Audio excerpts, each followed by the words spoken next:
Well, what's up folks, welcome back to the channel. My name is MFozzii and today we're back on FIFA 21 taking a look at the 5-3-2 formation, the best custom tactics and players instructions that you can run to get the best results regardless of your rank. Now, a few weeks ago this became one of the most meta, most prominent formations. It went hit and miss for some people and people gradually shifted back to the 4-2-3-1, but at these high elos, these high ranks, Division 1, hitting into Elite, you'll come across 5-3-2 quite a lot, and a lot of the time, in order to beat 5-3-2-1 or 5-3-2, sorry, you have to be able to play 5-3-2. So we'll dive into the team tactics here real quick. You can see we have press after possession loss as the defensive style. That's just across the board, regardless of the formation you're running at the minute. Press after possession loss just is insane. Obviously, if you play a high depth 2, in this case we're playing 7. 7 has a tendency in the game to create like auto offside traps for you whenever your team's repositioning. So you'll notice, and since I've started using 7 depth, I catch people offside quite a lot when the team's repositioning. And that high depth and that high press after possession loss, especially with the 5 back, it just means your team are going to be up the pitch a bit more. You're going to be able to press really hard and you'll get the ball back. We're running the 7 depth as we said. Offensive style is fast build up. If you're a bit clumsy with the ball, I'd recommend playing a long ball instead. But if you are confident in your passing, getting the right lanes and tiki-taka passing, 3 balls, the whole works, do fast build up. Whenever you're playing maybe 5-3-2 against 5-3-2, this will just give you the edge and probably catch out the wing backs who have been getting up and down the pitch.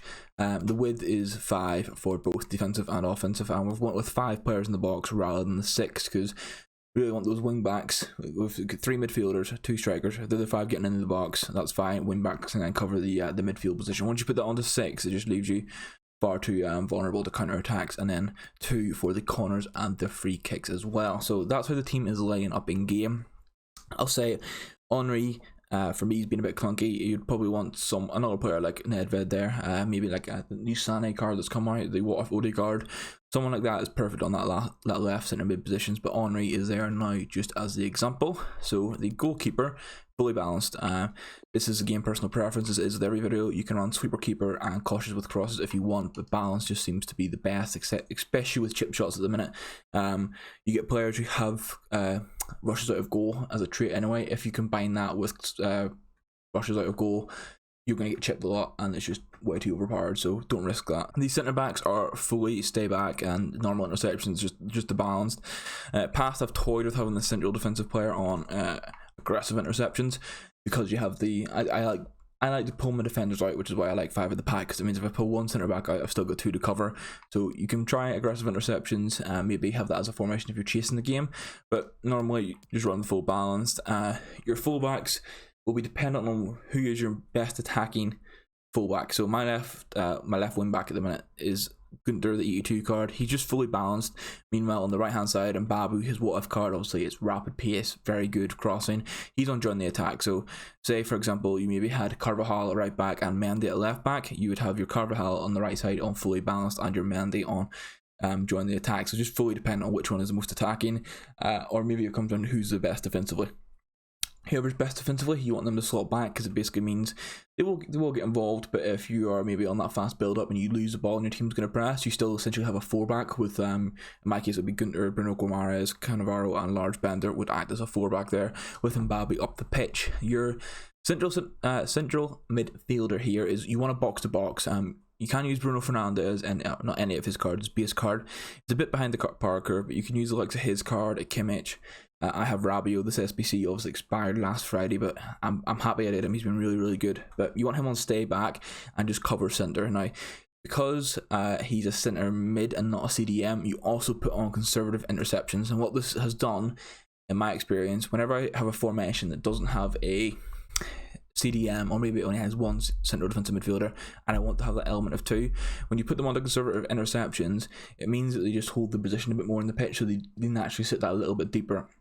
And obviously with through balls being massive this year, you have your 3 centre backs with your wing backs bombing up, and Rabiot just sort of guards those 3 guys when he's on conservative interceptions, so it just works really well. Your right centre mid is on get forward and get into the box, with your left one on just get forward.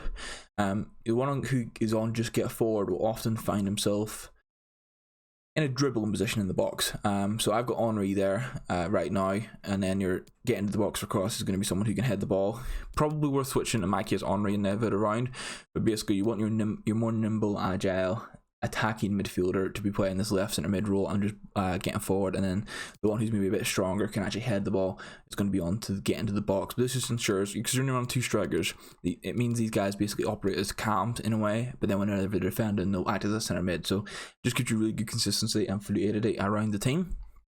And then finally we have this striker. So your left striker this year, whatever reason, how they've coded the game, your left striker is typically better. So we have get in behind and stay forward on them. In this case, I'm running Kylian Mbappe, and then on the right striker is just stay central and get in behind. So obviously 3 balls are big this year. It's what everyone goes on about. So you're going to have them on getting behind and just constantly making those darting runs, and typically you'll find your wing backs, when they're pushing forward, will have a potential to get a good ball through to your strikers, and that is essentially the entire formation. Now, one big thing, people have tried 5-3-2 and it's not worked for them, and it's because they're sitting too deep. People will be playing, say, stay back on the wing backs. They'll have 2 centre mids on stay back, and they basically have 7-8 men behind the ball constantly, and they're relying on just pumping up the field for 3 players to try and work from, and that's where most people will go wrong. So as I've said at the start, if the fast build up doesn't quite work for you, go to the long ball. If press after possession loss isn't your cup of tea, go press after heavy touch. You want to have that element of press, but these tactics right here led me to 16-2 weekend, and didn't have the time to run till late, and has helped me get gold 1 consistently. So I'm using 5-3-2 as one of my 3 main formations, and over the next 2 weeks I will show you the other 2 formations. But that's everything for today. Next up will be a squad builder challenge on Wednesday, so keep an eye out for that, guys. But if you enjoyed this video, please do leave a like on it. It's greatly appreciated. If you're new to the channel, hit that subscribe button, help me on the way.